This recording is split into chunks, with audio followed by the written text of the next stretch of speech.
Welcome to Where Her Heart Speaks, a show designed to challenge and disrupt ineffective thoughts and behaviors to help you not only embody peace, joy, calm, and certainty, but also to help you live the life you've always dreamed of living.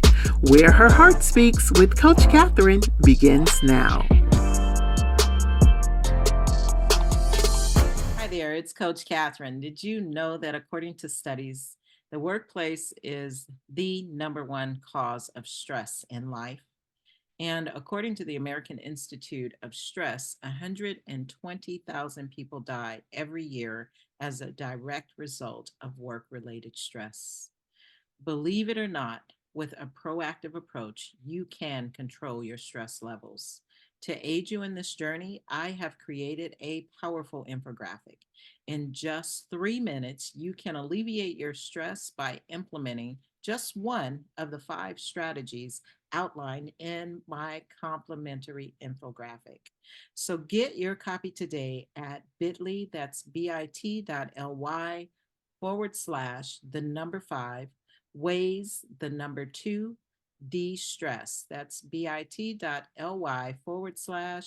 the number 5 ways number 2 DESTRESS and start releasing stress right away. So, welcome and welcome back. I am Cathrine James, international speaker, best-selling author, trauma-informed coach, and your host for this show, Where Her Heart Speaks. And we are actually continuing. We are sitting with my dear friend, Torin Widhammer, and Torin's going to give you a brief blurb about herself, but we're actually continuing a conversation. So if you did not hear last week's show, I am going to ask you to go back and listen to last week's show regarding coaching and friendships. Right now, we are picking up talking about Torin's bold move, and this is just, encouraging women to be bold, be bold in life. Torin, before we jump in, just give us a little bit about you. Yeah, hi y'all. Torin here. I've been coaching for 10 years. I've got a kiddo. I think that's going to be important for this next bit of our conversation. Um, and he's now 5. Um, yeah. So Tarn is a very dear friend of mine, and I am so blessed and honored to have her share this space with me. We were conducting or doing another segment, and then we decided that we needed to keep going. So in that one, she mentioned that she coaches, but she is choosing to prioritize life a little differently over the summer. And in prioritizing what she is going to make her number one, so much that she's scaling back in another area that most of us women feel is very important. That's her work, to be mom solely. Yeah. So you said you were making a bold move and you had stories around that. So let's talk about that. Oh, yeah. Yeah, well, I think a little foothold for how this whole decision-making tree happened was we just had spring break. My partner works from home, I work from home, and the kiddo was home. And it just became very obvious that it's hard, like really hard to show up to work. You know, even work I love, like coaching is, I love it. The second I'm sitting down in front of someone, like I am zoned in and it is amazing. But it is really hard when all I want to do is go play with my kid because we have a lot of fun together. And so that's where like this what if I didn't? Because right now my coaching income is just paying for daycare or childcare. Mhm. What if I didn't? And so what happened in my body when I asked that question, Catherine, was every part of my body relaxed.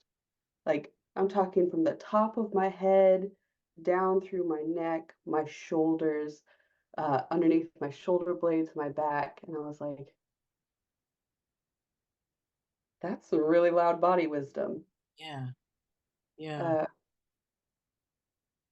and then the fears creep in, right? Then these are the stories, right? The stories of, oh, if you take a pause on this coaching grind, you are never going to get clients again. Mm. Mm. You will be throwing away 10 years of work. Yeah. And that's not true. Like, I can say that's not true from a logical place, but that fear place, it still lives in my body. It's like, oh God. Yeah. Yeah. I heard some things there that I Mhm. just want to go into. First off, because you said it so fast, I want to come back to it. What Yeah, she said is, I can be sitting in front of my screen, and she says, even though I love coaching, all I want to do is go play with my kid. And I thought, how many parents are sitting in that space? And when the question was asked, what if I do that? All of the stress left. And so my mind immediately went to priorities and alignment. I know that some of us don't have that option, right. Yeah, but we often believe that stress is caused or stemming from one area of life. And I just wondered, like, I wonder if part of this is a knowing because I've lived it. The stress is not really over there, but it's showing up because we're really out of alignment. And you can really love what you do, but there's a greater priority. yeah. And And I I don't know that I ever like if you'd asked me this a month ago, would you consider would you consider not working? we I'd have had been this like, what conversation, are you talking about? had this conversation a month ago, right? Yes, I did. And it was very different. So I was so thrown off when you said, yeah, I think I'm gonna just take care of my kid and take off. Yeah, I was definitely in this place of like, I've got all these things I want to do, and all these things are kind of bubbling up, and I'm excited about them. But there's nothing louder Mm-hmm. right now. Mm-hmm. And I would have never guessed that I would want to do the stay-at-home mom thing Mm-hmm. by choice, right? We did COVID, and Yeah, that was not by choice, and yeah, that was awful. yeah. But this is choice, and there's like a time limit on it, right? It's like the 3 months of summer here. Mm-hmm. Mm-hmm. Um, yeah, and so when you asked about like is this where all the rest of this stress is stemming from? Like is this I'm like, oh, oh, that's a good coaching question. Is this the thing? Yeah. Hmm. And And then go thinking ahead. about all those other parents out there too that aren't in a position where that is just possible. Like, what does it mean then if this is the cause of your stress Mm-hmm. Mm-hmm. and you still got to go to work? Yeah. So then the question starts to become, how do we do it differently? Right? Right. Yeah. How do we do it differently? And this is for those parents who are out there. I know for myself, um, I didn't believe that I could walk away from my career. I didn't believe that. And I lived under an exorbitant amount of stress for many, many years. that I believed was solely a result of the work. And when I did walk away, even though my children were adults, like they're not in the house anymore, I still had a level of stress and I had to determine where that stress was coming from. And that just, again, it comes down to awareness, right? We can think that it's over here or caused by this thing, but slowing down to really evaluate life like you did. And sometimes we get gifts, right? There's blessings. Spring break was the blessing. It was hard in that moment. Like, whoa, there's a lot of chaos going on here. But it allowed you to take a step back and say, wait a minute, we can do this different. We can do it. Mhm. We can do it different. Yeah. And when we were talking about this, you said something that I think is worth repeating, so profound because we just run through life. But you said you only have 13 more summers. Oh my gosh, if I'm lucky, right? He'll be 18 at the end of that 13th summer. Yeah. And like realistically, I've got like 9.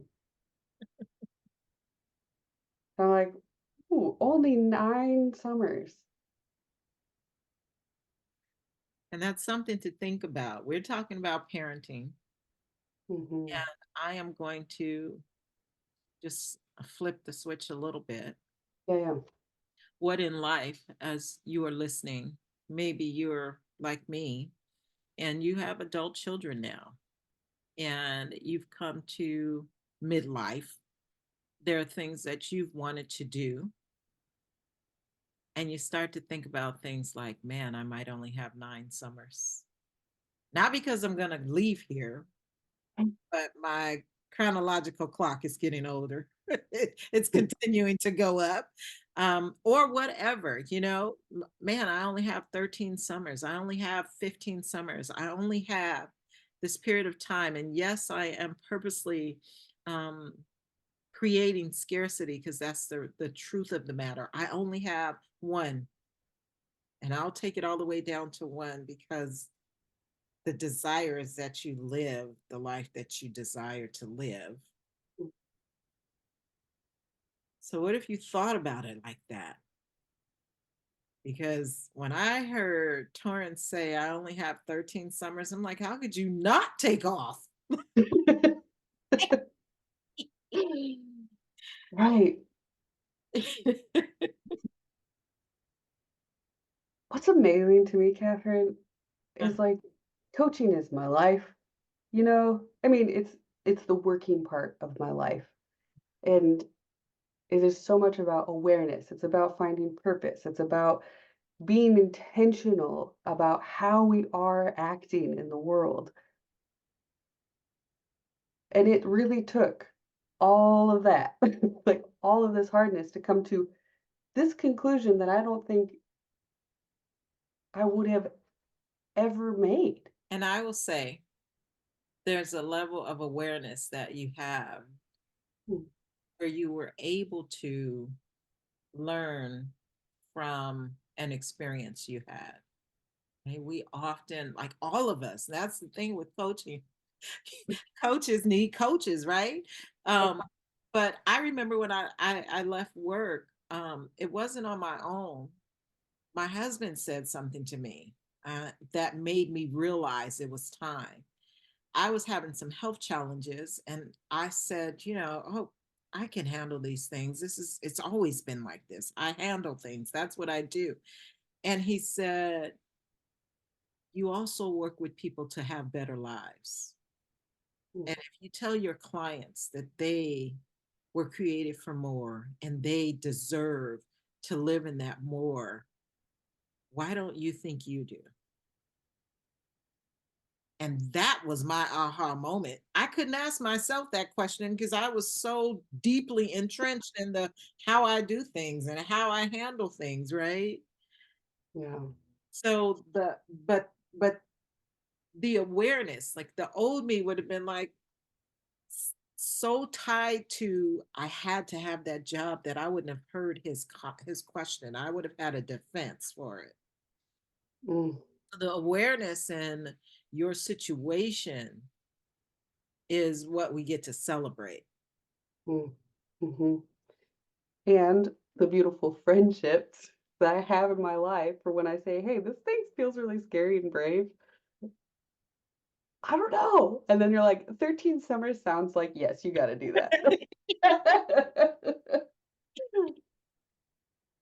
Yeah. Maybe there's something like, I mean, there is something there about how important it is to have those close people around us, kind of tying back to our last call, but those ones that see us, that know us, for so that when we go to make a decision that feels counterintuitive, they see us so well they can just understand. What a gift. Thank you, Catherine. You're such a gift in my life. Ditto, Torin. No, I think, yeah, going back to that conversation, being, I won't even say bold enough to say it, but it's resonating Yeah. so deeply that you can't not say it. When you said that, I was like, ooh. Yeah, and we got to have some other people really think about that, right? Yeah. 13, that's it. And there are other opportunities, but they don't look like this. And next summer is not going to look like this summer. Yeah. It's almost like the second you decide this is the thing, you get a curveball. Yeah. Right? I started this year and I was like, okay, I'm embracing that I'm a multitude of people doing different things, right? I'm a coach, I'm an artist, I'm a mom, I'm a gardener. I'm going to do all of these things this year and I'm going to really hone in on each one of them and just put some sparkle on it. Yeah. And now I'm like, nope, Yeah. I'm just going to do this mom thing and the coaching thing on the side. Yeah. But It's wild. yeah, that's it's so cool though when we come to a place of not being attached. That's the flexibility. And when we're attached, see, if you're attached to I'm this and I'm that and I'm that, and then all of a sudden you get this message that no, mom is it right now. You Mm. miss the message. Here's a wild question. Do you think, do you feel that what we do in coaching, this is very challenging because I'm like, I don't know if I want to ask it because once you put it out there, you can't take it back in. Um, but is what we do in coaching when it's most transformational, is it developing that flexibility? Not defining who I am, but developing the flexibility to continue to discover. Yeah, that feels good to me. Look at that face. You all, you can't see this. Her face is a picture of 1,000 words right now. Um, it's the evolution, right? We can't evolve if we are static. The inability to be flexible is stagnation. My word for the year is expansion. There's no expanding in that. Expanding of you, expanding of self, right? Mhm. And sometimes it feels I don't like I'm trying not to use hard so much. Oh yeah. Um, it's different. It's I don't even know if I want to say uncomfortable. It's different. And difference raises up all of these somatic vibes that Yeah. we're not used to. And it feels like we're going to die because we have that feeling. right? But when we can be flexible, it's like, yeah, let go of that. And now it's almost like bungee jumping.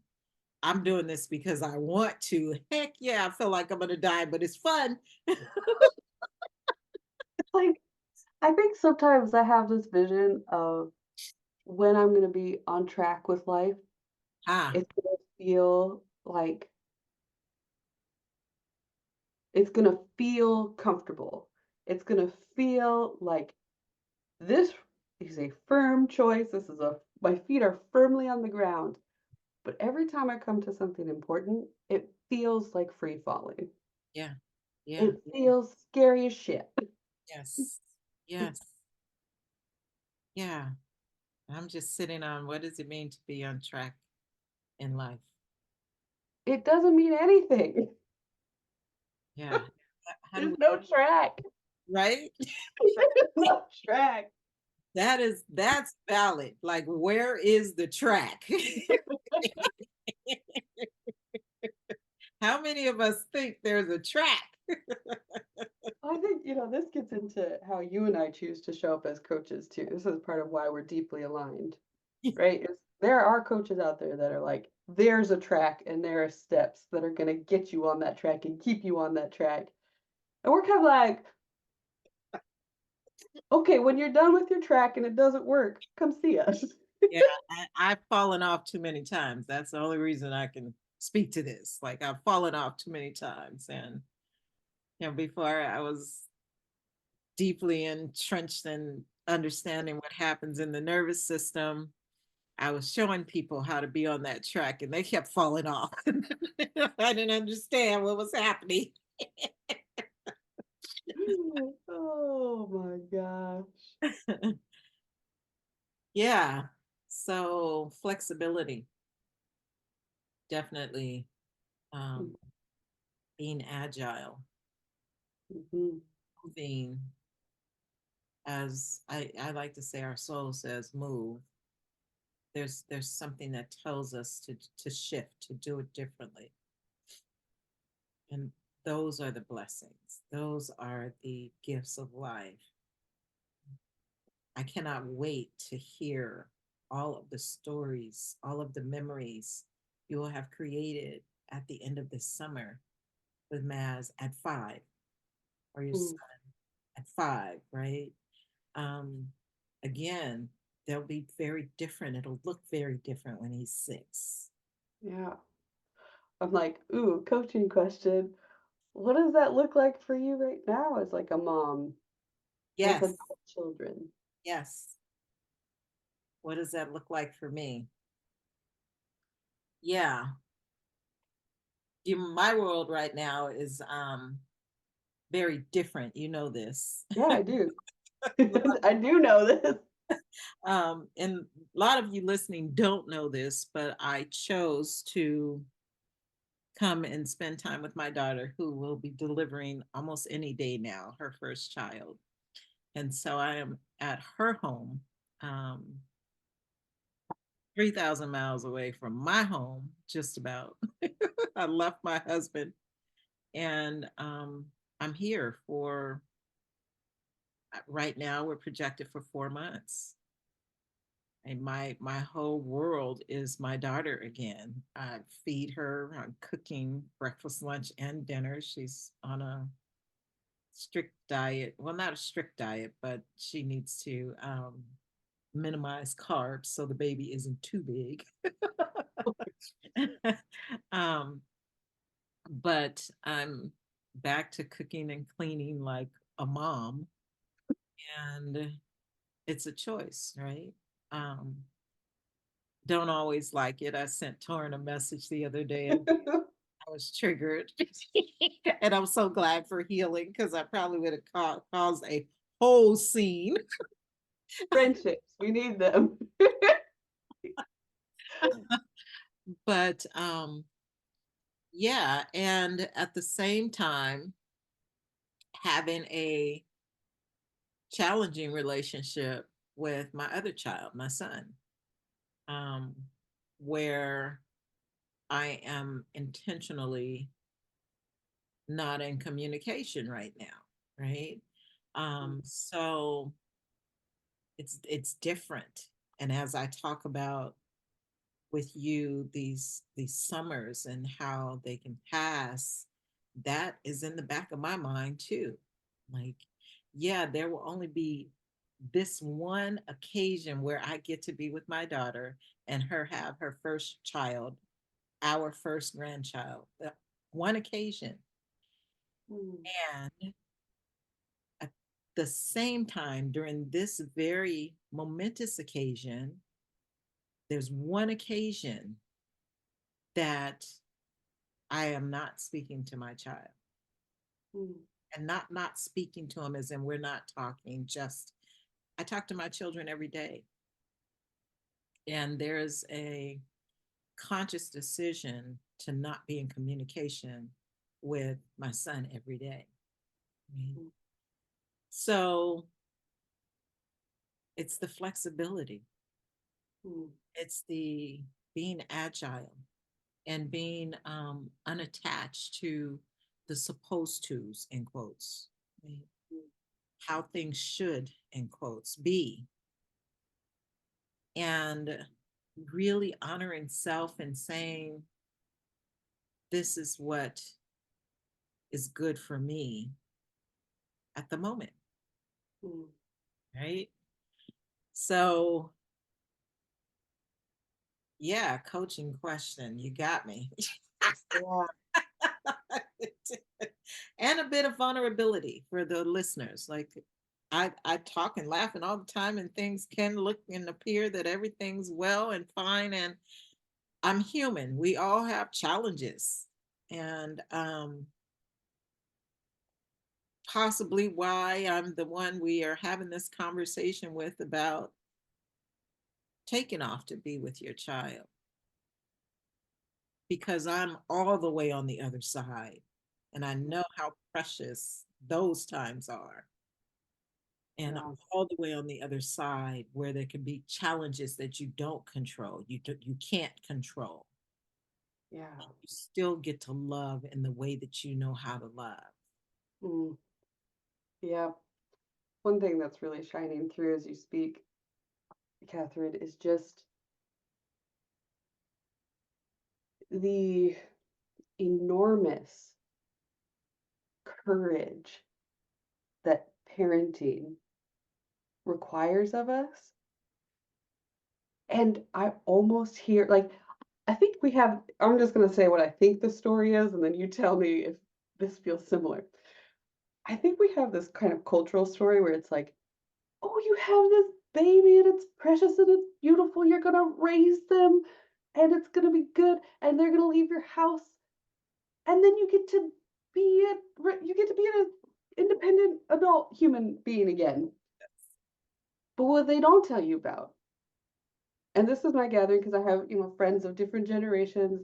I have few friends with adult children.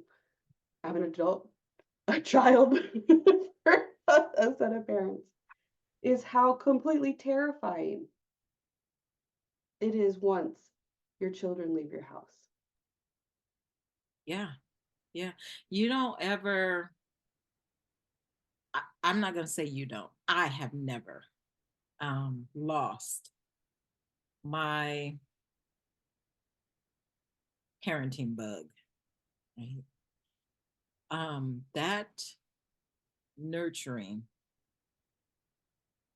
has never sensation, the desire to nurture, always nurture is always there. Mm.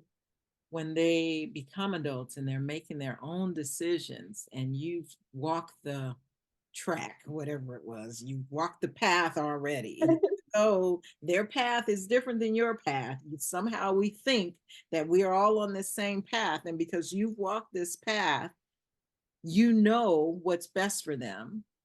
Sometimes we do, sometimes we don't. What I know is that we all have our own paths, but in believing you know what's best, you can experience a lot of hurt, because they're gonna, after they get to a certain age, they make their own decisions. And you want them to do it this way. and they want to do it that way. And you're like, no, it has to be done this way because this is the best way. But is it really? Like, my daughter is doing things totally different than I did in terms of giving birth, right? I had the baby at the hospital. She's having a home birth. I did plastic bottles. She's doing glass bottles. I did disposable diapers. She's doing reusable cloth diapers. Like, it's and I could come in and say, no, this did not hurt you all. This is the best way. It's easier. It's this, it's that. That's not her path. Mm. So what I would desire to do then is to support her on her path. Mm. And if that support is not desired, then I have to move back. And that's still being in love. As you look ahead. It's not scary at all. It's gonna be fun. And it will be fun. I think Of one course thing you will. what I is just so striking, Cathrine, is hearing kind of the decision making, the choice making of when you're leaning in and offering support, and when you are like stepping back. And I kind of wonder, like, if it's okay if I keep asking you questions because I'm fascinated. Um, I kind of wonder, like, what what indicators are you getting where you have the permission to lean in and the permission to lean out, to put it kindly. Listen, this is I think trial and error for sure. Yeah. It's like I was on the firing squad for a long time. And at some point one day, I said, that's not working. Yeah. um my children now are 28 and 30. So it's 31 now. Um so it's been truly a lot of trial and error, a lot of sleepless nights, a lot of tears, a lot of um, just friction. Mm. And what I will say, as I have continued to heal my trauma, my wounds, because so much of it was out of my wound, right? The fear of what could be, which was my trauma response. Um, I wanted perfect lives for them, and that doesn't exist, right? We know that. So as I have continued to heal my own wounds, I've been able to peel off blinders, if you will, and really step into accepting this truth that everyone has their own path, even my children. And as a parent, what I now choose to do is just support them on their path. Mm. And if they don't want the support, for me, I step back. Because if I try to give a chocolate chip cookie and the person does not want the chocolate chip cookie, they are going to turn on me, right? Like I Mm. said, I don't want the cookie. Stop trying to give it to me. Now, Ooh, we're talking about consent, consensual support. I like it. right? So I take a step back for me and for them and for them. Mm. One of the very interesting things in coming here was having a realization that I still carry a lot of the weight for my family, um, Mm. and extended family included, which I didn't realize. until I got ready to leave, and everyone was like in meltdown mode, like, oh my God, what are we gonna do? Oh my God. And I was like, what's wrong with you people? And just having that realization, um, while I'm here, I believe this is kind of like the break that you just had, that awareness, the spring break. What I had to come to realize is that I my holding people may be getting in the way of their evolution, of their expansion. So I'm clearly and consciously and intentionally in a space right now of stepping back more quickly than probably ever before. Ever before. Hmm. Yeah, what's coming up as I say all of that? Hmm. Well, one, I'm just struck by you, as always. Just this.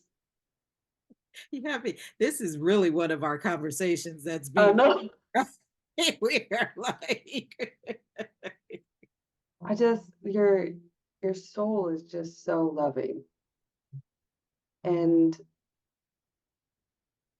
and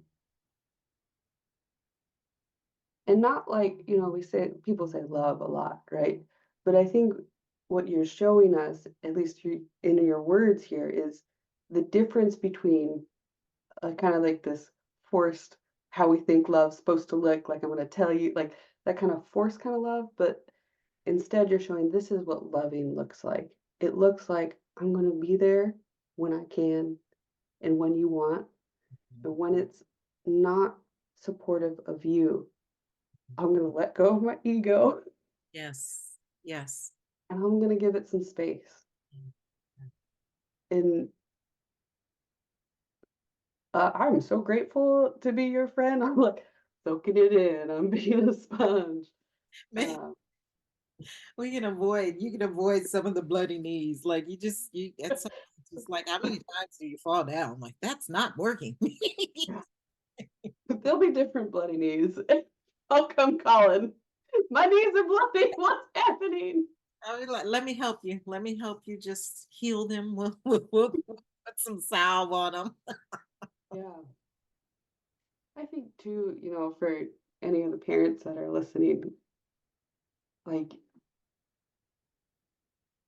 what they've just heard too is a beautiful bird's eye view of what parenting as an adult, as your children are adults, can look like. We don't, I mean, I haven't ever really talked about what parenting an adult looks like. Mhm, mhm. Is that something that happens as you get older? Or is it just like we stop talking about what it looks like to parent adults? I think the conversation turns more into the problems we have, right? Mm, Um, and that's still because we're holding on. We're still trying to control the direction. Um, and it's much easier when you let go. As we talk about people being whole and resourceful, mm, our children are the same. And we have to trust that they will get there. They will get there. There's no perfection.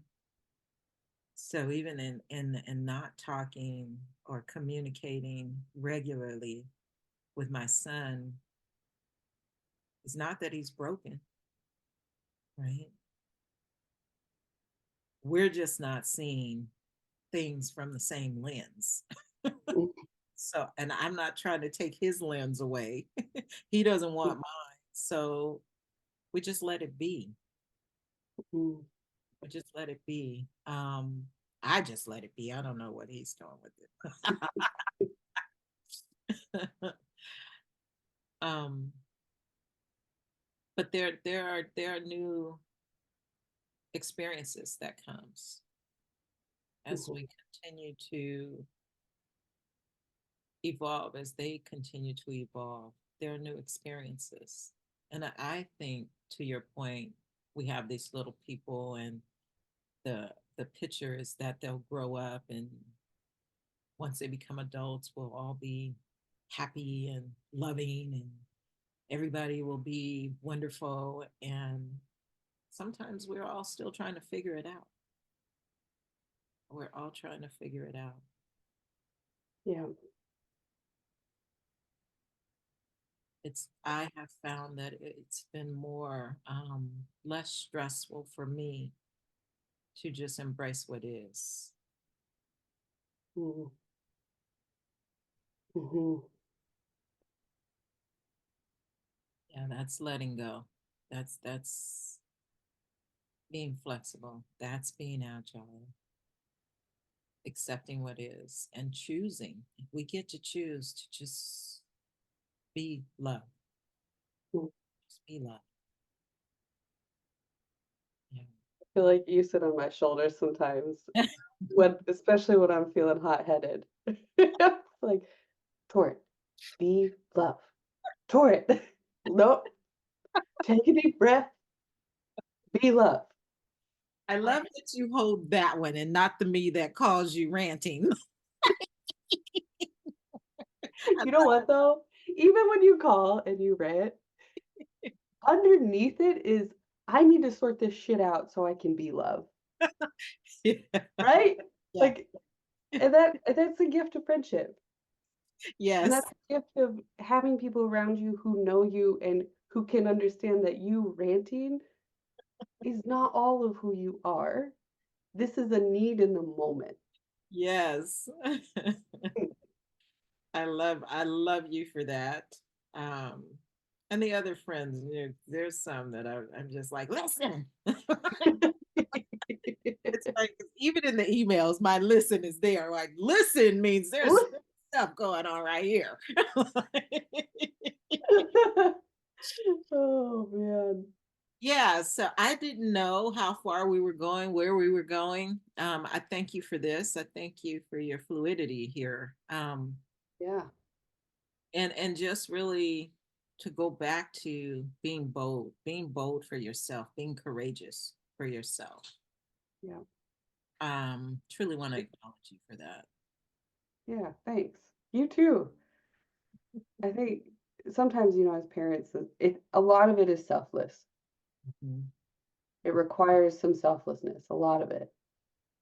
I really also hear in the storytelling that you're doing how important that healing is, right? That to the degree in which we have done our work Yeah, yeah, is the degree in which we will stay connected. yeah, yeah. Mm. That's huge. When I say bloody knees, when I say trial and error, like death by firing squad, like I am not exaggerating. I tried all of that wrong stuff, and I'm saying wrong because of the hurt that came to me. I'm not making it a right or wrong for anybody and Yeah. how you parent.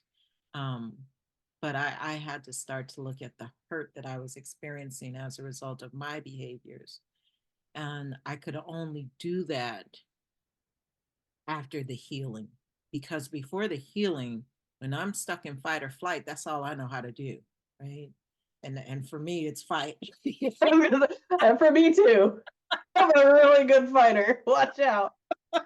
Not good for anyone, but So it's just a lot of fight. And you get tired of fighting, and sometimes you lose the fight. So you come to the place of saying, yeah, after the healing, I know that I can do it differently. I know that I can choose differently. And really what it is the fear is not there. So there's no need to fight. Right?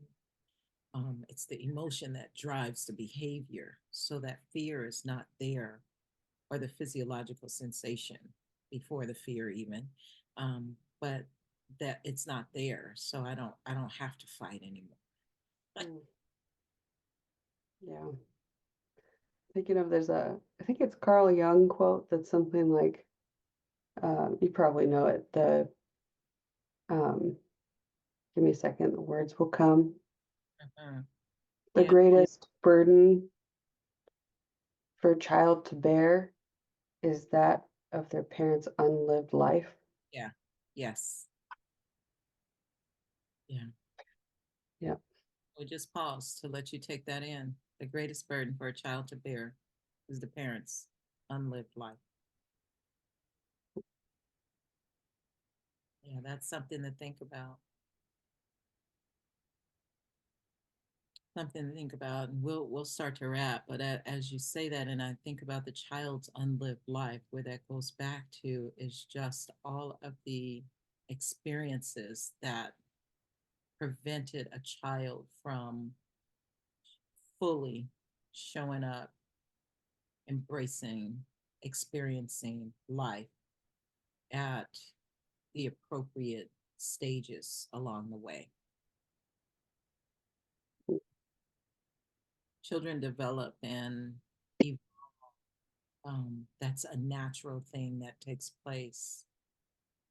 But if experiences prevent that from happening, they stop. Mm.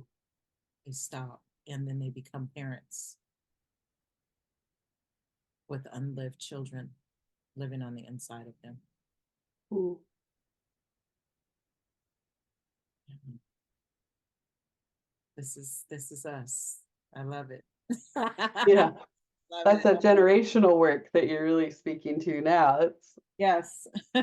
Yes. So even generationally, mhm. we can stop. We can be the stop points, or even generational stuff when we do our own work. Mm. Aye. So my takeaways for today Oh, are there's no such thing as a perfect parent. You're gonna do your best. Sometimes it's gonna work, sometimes it's not. Your job is to be love. yes, and your Mm. best will change Yeah. daily. Mhm. Love is forever. Mhm. It's unchanging. What else you got? Yeah, what else do I have? Hmm. It's like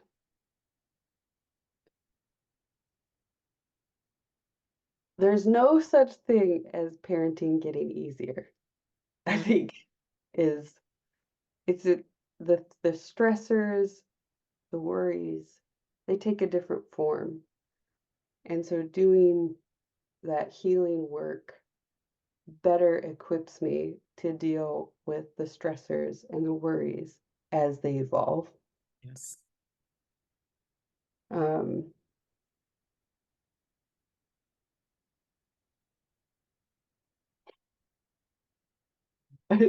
well, what I've got is look, the cake is always in process here, right? Like you are a beautiful cake that's always in the process of being baked.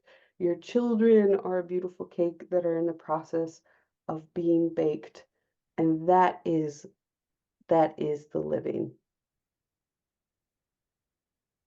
And I think the last thing that I'm just reminding of is something that I tell myself, but also my dear friends that are parents, um, is that when we look at our children, and I'd be curious if this still shows up for you as a parent of adults, Mhm. and we see that child that we just love so much, it hurts.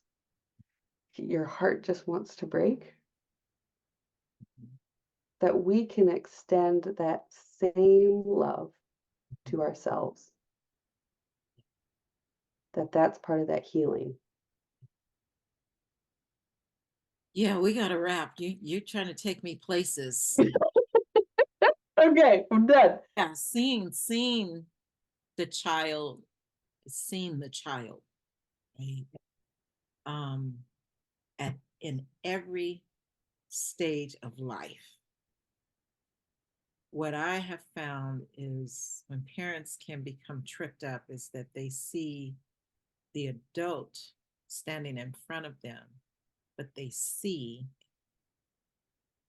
the child, Mm. right? Oh, yeah. I'm like, there's the can of worms. There's the grief process that parenting is. Oh, man. See the person Yeah. that you've given birth to at every phase of life. Um, it's seeing them where they are and not who they were or who you desire them to be. We can hold that our children are truly creative, resourceful, and whole. I think parenting does become easy, It does become easier. right? That's it. Knowing wherever you are on this parenting journey, that that human being, at whatever age they are truly creative, they're resourceful, and they are. And when you do that, you can do one of the things I really admire about you and your parenting, Torin, is that even though your son is 5, you don't deal with him as a 5-year-old, quote unquote, right? If he does something, I remember a conversation and you were not in the best space and you're like, mommy's not doing really good right now and I need time. Mm. Don't say things like that. You just lash out and you yell and you scream at him, right? But Mm. being able to articulate that shows him what boundaries looks like and shows him how to articulate how he's feeling and ask for what he needs. Yeah. Is this, I think this was when he was breaking glass in the backyard with a hammer.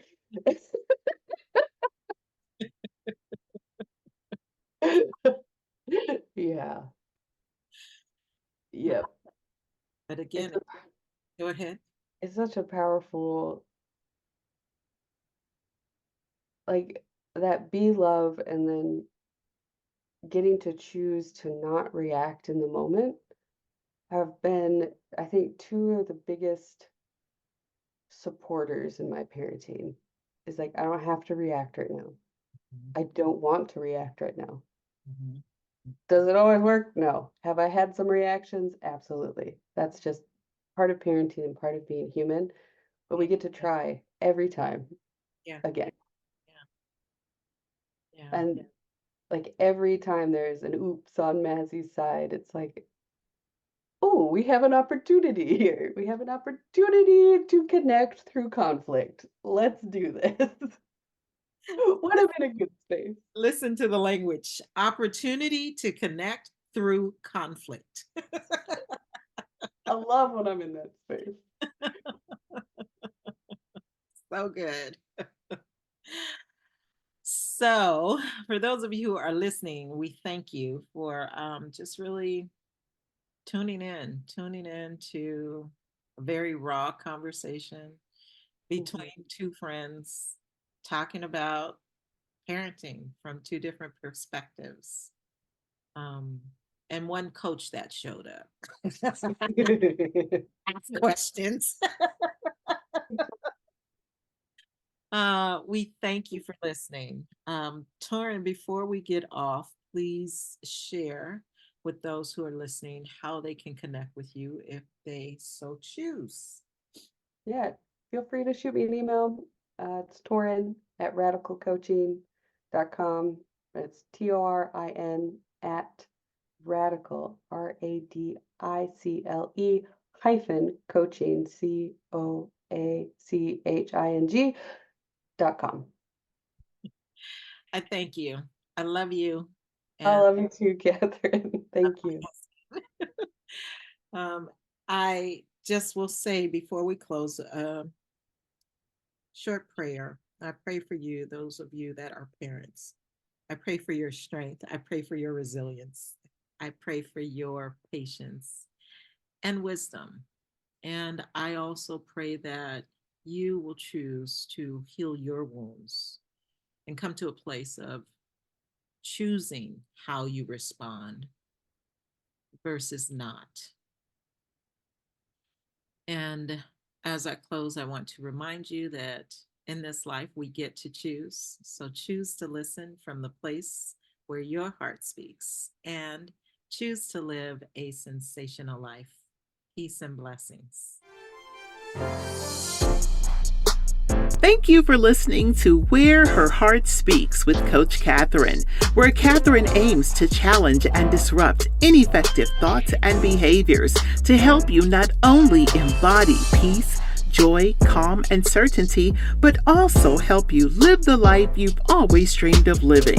Follow Cathrine on Facebook and Instagram at I Am Cathrine James and visit www.cathrinejames.com.